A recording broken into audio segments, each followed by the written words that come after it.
There's nothing wrong about sex. There is nothing bad or icky. There's nothing sinful about sex. It is good for a man and a woman to be able to come together and, be intimate with each other.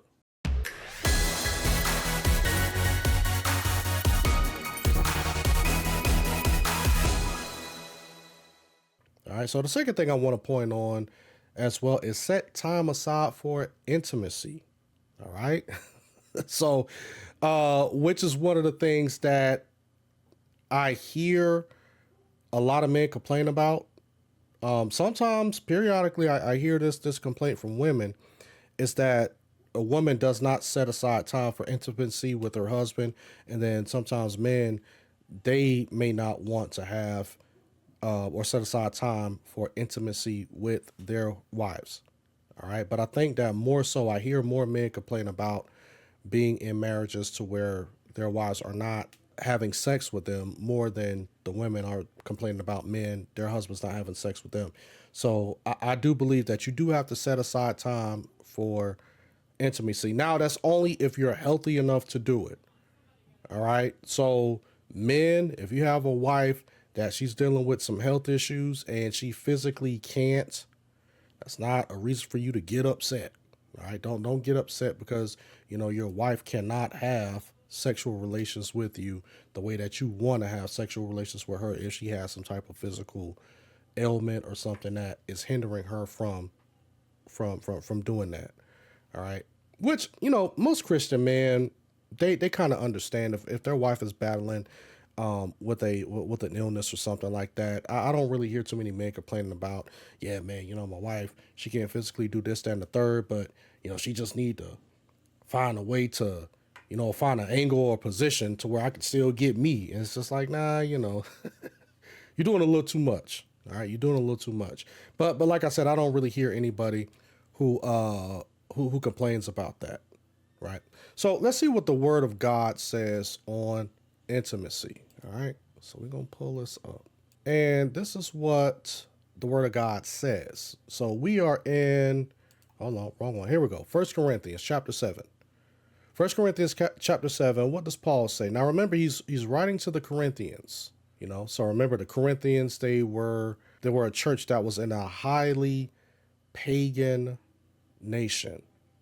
And the city of Corinth would be something like a modern day New York or something like that. It was very diverse.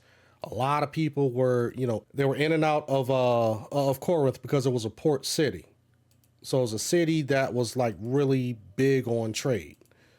And many people from many different backgrounds came, stopped there, they lived there. So people with different religions, different backgrounds, different ideologies came to Corinth to trade their stuff. So this is what he was saying when he's writing to the people of Corinth. He says, now concerning the matters about which you wrote. So apparently the people of Corinth had written this to Paul, and they're just like, okay, Paul, we don't think that it is good for a man to have sexual relations with a woman, right? So that's what he's saying in verse 1. Now concerning the matters about which you wrote, it is good for a man to not have sexual relations with a woman. So apparently the people of Corinth were saying that they don't believe that it was good for a man to have sexual relations with a woman.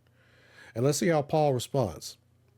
He says in verse 2, but because of the temptation to sexual immorality, each man should have his own wife, and each woman her own husband. The husband should give to his wife her conjugal rights, and likewise the wife to her husband. So you are not to restrict the conjugal rights to your spouse. Okay. So you are not to restrict the conjugal rights to your spouse.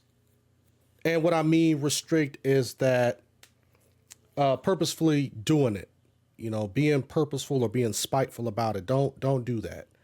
And then sometimes not even just being spiteful, but or trying to use it as a way to, you're putting yourself on a strict schedule, or I don't, I don't want to have sexual relations during, these particular days of the week, or I don't want to do it, for more than a certain amount of time a month because of insert excuse here. Because, we all know during this day and age, they got all types of stuff that you'll see on the internet, on social media, where people are just like, well, did you know that if you had sex more than 4 times a month, that could, increase your risk for heart disease and all of this type of stuff, right? So Paul is saying that there is no reason that a man should not have sexual relations with his wife and it be considered good, right? Because they say it is good for a man to not have sexual relations with a woman. It's like a man should just, just leave those women alone. And then, of course, we talked about a man should give a husband should give his wife the conjugal rights. It's like, well, likewise, the wife, right? Verse 4, he says, for the wife does not have authority over her own body, but the husband does. Likewise, the husband does not have authority over his own body, but the wife does. Do not deprive one another, except perhaps by agreement for a limited time, that you may devote yourselves to prayer. But then come together again, so that Satan may not tempt you because of your lack of self-control. And that's one of the things that we have to keep in mind. When you are depriving your spouse of sex, intimacy, that is, you're opening up the door for Satan to be able to come in and to basically run amok in your marriage.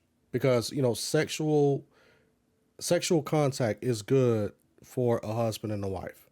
Intimacy is good for a husband and a wife. It does build that relationship, or it keeps that relationship strong between you and your spouse. All right.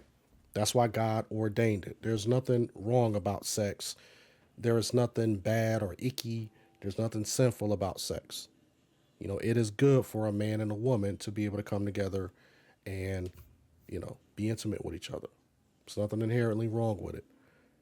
In fact, I think that the more that you are intimate with your spouse, I think that the better your marriage is. I think that if you guys are coming together multiple times a week, then that is a healthy marriage, right? Because if I know that I can have that time with my wife multiple times a week, then I know that I don't need to go out or have that urge to say that, hey, if my wife is not doing it, now that one woman that I've been, interacting with at work, she's been a little flirtatious. She's been kind of hinting that she gonna give me some. You don't, now you need to curb, now you can curb a lot of those thoughts. Cause let's just be real. Sometimes that stuff happens. Sometimes it happens, where you get some guy, he may not be getting sexual intimacy from his wife. And especially if you got to get a guy who travels as much as I do, sometimes I'll travel with some of these guys and I've had to remind them like, hey man, listen, you better understand that we're still at work. So, you want to try to find somebody to hook up with, or, you want to wait till we get off work. And then after that, you want to go hit the city and do stuff. You better be careful. You better be careful. So yeah, I've traveled with some guys, and thankfully, I personally don't know anything or have heard anything about, some of the guys that I've traveled with going out and cheating on their wives or anything like that. But I've heard stories, and some of these men have said that, hey man, I ain't touched my wife in almost a year. So, but here I am. I'm in this other, I'm in this city frequently. I'm in this other state frequently. So I have to, I have to do something.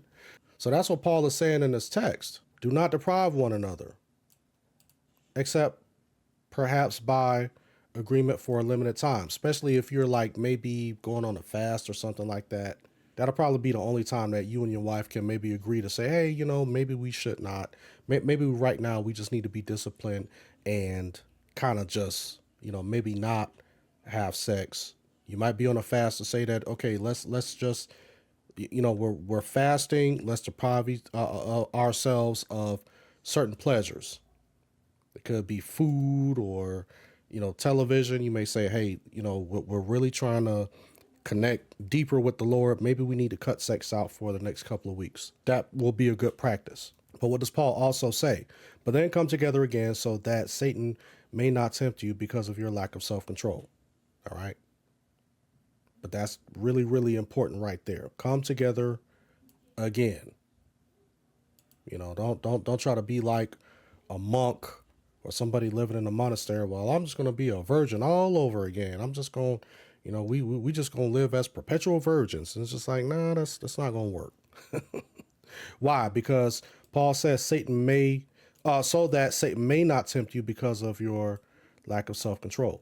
So that goes to my next point, right? That is basically the conclusion of my next point of that. You know, if you want to keep the fire in your marriage, you know, you have to set aside time for intimacy. Hey, thank you guys for watching the video.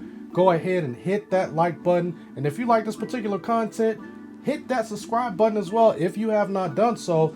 Also, check out this most recent video that I've done right here, or check out some of these other videos that I've done concerning the same topic. All right, you guys have a blessed day.